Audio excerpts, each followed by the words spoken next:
Hello everyone, and welcome back to the Recovery Channel. This week we make the final preparations for conducting our Step 5. We'll talk about the planning and logistics, and we've also got a message for the person that will be receiving your 5th step. I am excited about this step. I'm excited for you. For one, it means you got through Step 4, and that's a feat that a lot of people can't do. Like we talked about, Step 4 is where we lose about half the people in our step study groups. You did it, and you're still alive to talk about it. And that's exactly what we're going to do in Step 5. Talk about it.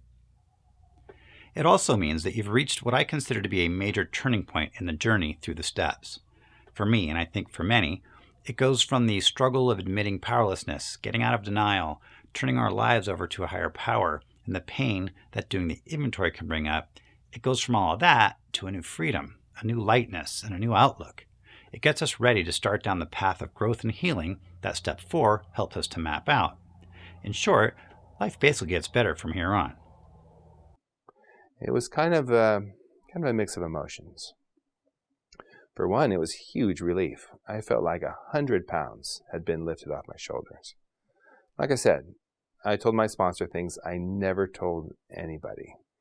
Getting support through that helped relieve a lot of the shame I'd been carrying around for a long time. I felt a freedom that I'd never experienced before.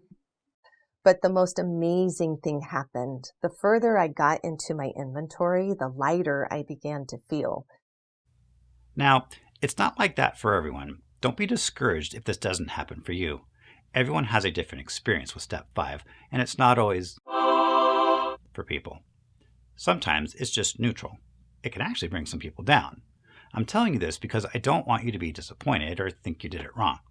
The goal of Step 5 is simply to get your secrets, painful memories, and shame out in the open. That's it. A lot of people will have an overwhelming sense of relief, a weight being lifted. I did not have that. My experience was like a raw nerve, say a raw nerve in a tooth, very exposed, very sensitive. Next week, Chris is going to talk about the Step 5 hangover and what things might come up for you after you've shared. For now, though, let's get back to getting ready for your Step 5. Hopefully, you've found your Step 5 partner by now. If not, please go back to last week's video and work on finding that person. One thing we forgot to mention last week is that your partner needs to be the same gender as you. Now, in this age of wokeness and seemingly infinite gender identities, that might be tricky. So let's put it this way. Pick a person of a gender that you are least likely to be sexually attracted to. The type of intimacy you may experience in sharing can lead to some pretty strong feelings of connection, and you do not need that kind of distraction right now. You need to focus on your recovery. Let's talk about the logistics of your meeting, and then we'll directly address the person that will be receiving your Step 5. Obviously, you're going to need a time and place that work for both of you. I highly recommend doing this meeting in person. In the post-COVID age, most of us have become familiar with and comfortable with Zoom meetings, but for this one, you really want to be face-to-face, not face-to-screen. Zoom will do in a pinch, but if at all possible, do this one in person. Pick a location where you can focus and be sure that no one else can hear you. Don't go to a restaurant or a Starbucks. It's too distracting and you won't have privacy. A park or other outdoor location is better, but again, make sure it's free of distractions and other people that might overhear you. Using your home is a good option, but if you have young children, find a babysitter. If you live with others, buy them tickets to a movie so you can have the place to yourself for a few hours. From a timing perspective, give yourself at least 2 to 3 hours. If you're a woman, make that 3 to 5 hours and think about splitting it into 2 sessions. Now, before you flame me, that's not a jab at you ladies. God just saw fit to gift you with many words, and we love you for it. The point is, give yourself plenty of time. You do not want to feel rushed. Better to give yourself too much time and not need it than to give yourself too little time. Be sure to print out a copy of your inventory for yourself. Don't give one to your receiver. Their job is just to listen and take a few notes. You don't want to go over your inventory line by line unless it's really short. Before you meet, read over your inventory and highlight the most important items. When you give your Step 5, try to tell your story rather than just reading what you wrote down. Okay, so you've found your not at all sexually attractive to you partner. You've figured out a time and place for the meeting. The place is quiet and free of distractions. You've made sure to give yourself enough time so you're not rushed. You've printed out a copy of your inventory and you reviewed it to pick out the most important items. In looking it over, you've made some notes and you've thought about how all these items start to tell your story. You have a pretty good idea of what you want to say. And with that, you, my friend, are ready. Now, as promised, the rest of this video is meant to be viewed by your Step 5 recipient. You can watch it too. We aren't cooking up any devious schemes or anything. We just want to make sure that you get all the support you need and deserve for doing this super brave thing you're about to do. So, Step 5 recipient, this next bit is for you.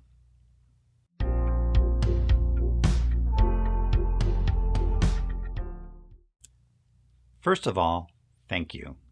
Thank you for volunteering to be a key player in this person's recovery story. If you've been through it yourself, you know firsthand how powerful it can be. Thank you for taking the time and energy out of your own life to help somebody else. Recovery takes community, and right now, you are the most important person in that community.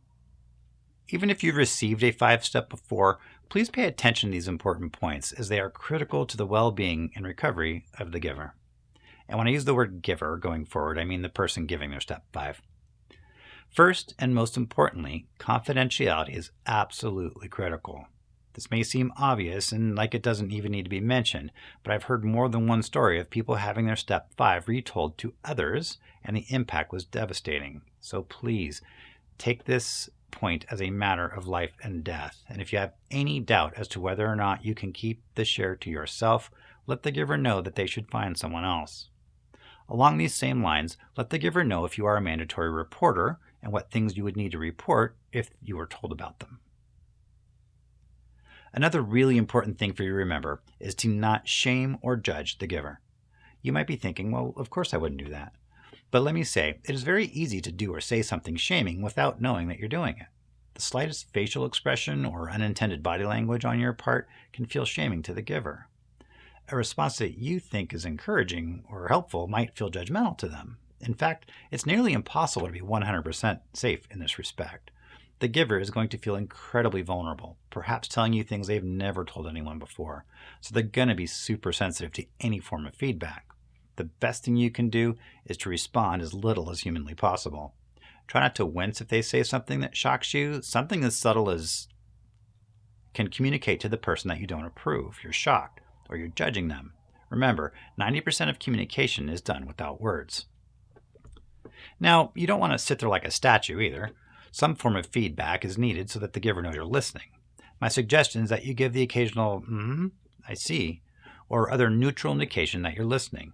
It's also okay to ask questions as long as they're only for clarification and not something like, what were you thinking? Or why did you do that?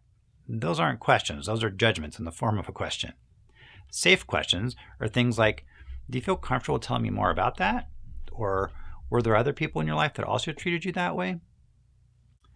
Finally, resist the temptation to justify, rationalize, or give advice. If you've agreed to be a Step 5 recipient, chances are you're a kind, giving person that wants to help. This is not the time for that.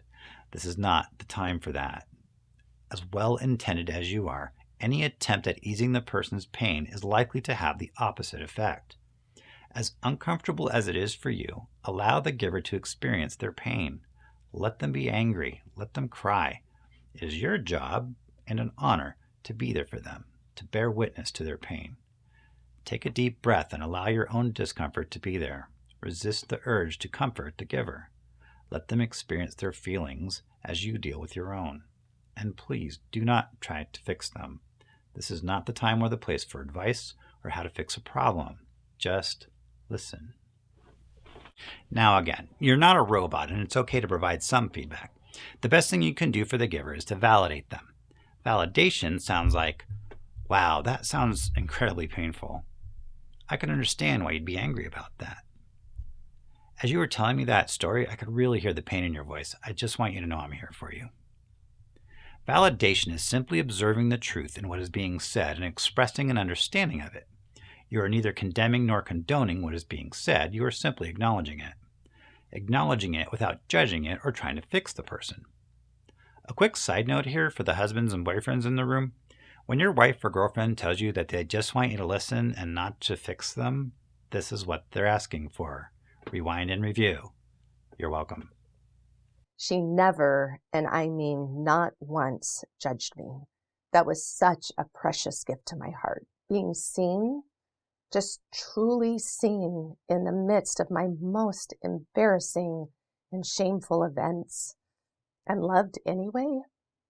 It was a priceless gift, I'll tell you that.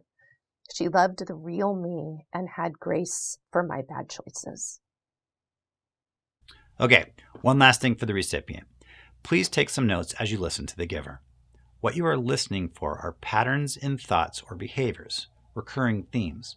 For example, giver seems to resent people that didn't meet their expectations or failed them somehow. Or many of the behaviors they talked about show selfishness. You will not be telling the giver about your notes for a couple of weeks when they start their step 6, so keep them to yourself for now.